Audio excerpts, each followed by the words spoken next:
masaganang bansa ay nagsisimula sa masaya at matatag na pamilya. At ang isa sa mga susi dito ay ang maayos na pagpaplano. Kaya naman ngayong Family Planning Month, makakausap natin si Ms. Mike Hiray, Spokesperson and Division Chief of Information Management and Communications Division ng Commission on Population and Development. Good morning po, ma'am.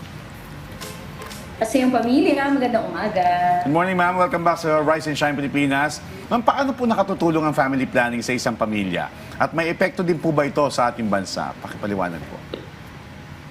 Ayan, so pag nagpaplano tayo ng pamilya, no, we ensure talaga na yung number of children that our kababayans want, yun talaga yung naa-attain nila. And when they want the children, when they want it, yung spacing na gusto nila, at saka kung ilan lang gusto nila, at kung hindi nila gusto magkaanak, dapat meron din silang option para dito. At nakakatulong talaga to para sa ating bansa.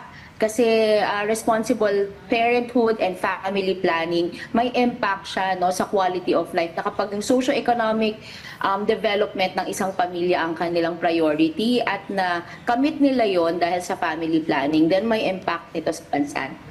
Ayun, ma'am. Ano naman po ba yung mga family planning method na available sa ngayon since patuloy po ang pagbaba ng ating population growth? Alright, so ang most popular method pa din ay ang pill, no, taken every day, and then may injectable every 3 months. But of course, pag gusto mo na mas sigurado, yung long-term methods natin talaga, yung implants, effective yun kasi para lang siyang posporo, no? Palito ng posporo dun sa mga hindi nakakala matchsticks, no? Na ilalagay lang dito sa upper arm natin. So effective for 3 years. Meron ding intrauterine device, effective for 9 to 12 years. At meron din, of course, yung permanent methods, yung bilateral tubal ligation or yung ligation. And then for men, mga kalalakihan natin, may vasectomy. And of course, condom, the most effective way para hindi magkaroon ng sexually transmitted infection and HIV and AIDS. Okay. Ma'am, saan po pwedeng lumapit yung ating mga kababayan para pumaturuan ng tamang paggamit nito sakaling nag-aalinlangan sila at hindi sila sigurado? Ayun, so pwede kayong pumunta sa pinakamalapit na health center nyo. And at the same time, pwede nyong i-check out yung Usap Tayo sa Family Planning Facebook page.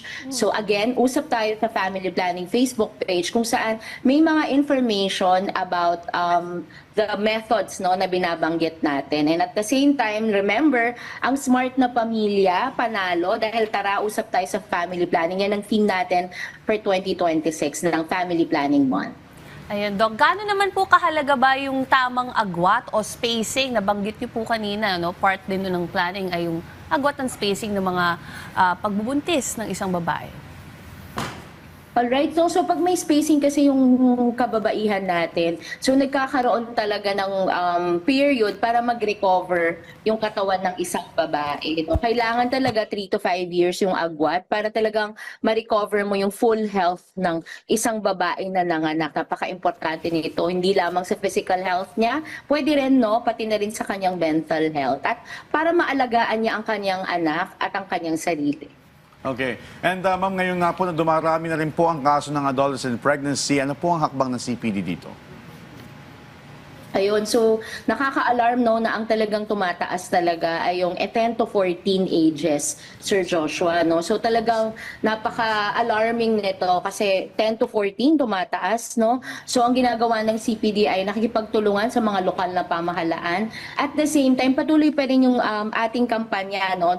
So sinabi ng ating presidente sa kanyang State of the Nation address na ang teenage pregnancy ay isa sa mga talagang nakaka-alarm, no, na issue ng ating mga kabataan. So we're still in the advocacy for the passage of the Adolescent Pregnancy Prevention Bill. And at the same time, sa mga nanunood sa ating mga magulang, no, at sa mga kabataan, meron tayong website, malayaako.ph, for any information kasi napaka-importante ng reproductive health education. Lalo na yung social media, ang isa sa mga sources of information ng ating mga kabataan, dapat tama yung information na kanilang nakukuha. Meron ding Facebook page, ang I Choose Malaya Akong Maging. So sa ating mga magulang, kayo po talaga yung unang dapat nakikipag-usap tungkol sa sex at sexuality sa inyong mga anak. So please check out malayaako.ph and I choose Malaya Akong maging Facebook page. Doc, ano naman po ang programa ng CPD ngayong National Family Planning Month? So patuloy pa rin yung kampanya natin, no, kasama ang Department of Health para sa pagpapalaganap, no, kahit na 1.7 or historic yung decline, no, ng average number of children ng ating mga kababayan kasi talagang less than 2 na yung pinapanganak sa Pilipinas. So patuloy pa rin, no, yung ating mga Pilipino at mga kababayan na kailangan magplano pa rin ng pamilya kasi the usual suspects are still there, no, the women who are not educated and those belonging sa mga lowest, no, income quintile, sila pa rin yung hindi nakakapagplano ng kanilang pamilya. So patuloy ang ating kampanya. So usap tayo sa Family Planning Facebook page at pakikipagtulungan sa ating mga lokal na pamahalaan para ang impormasyon at serbisyo ay available at the local level.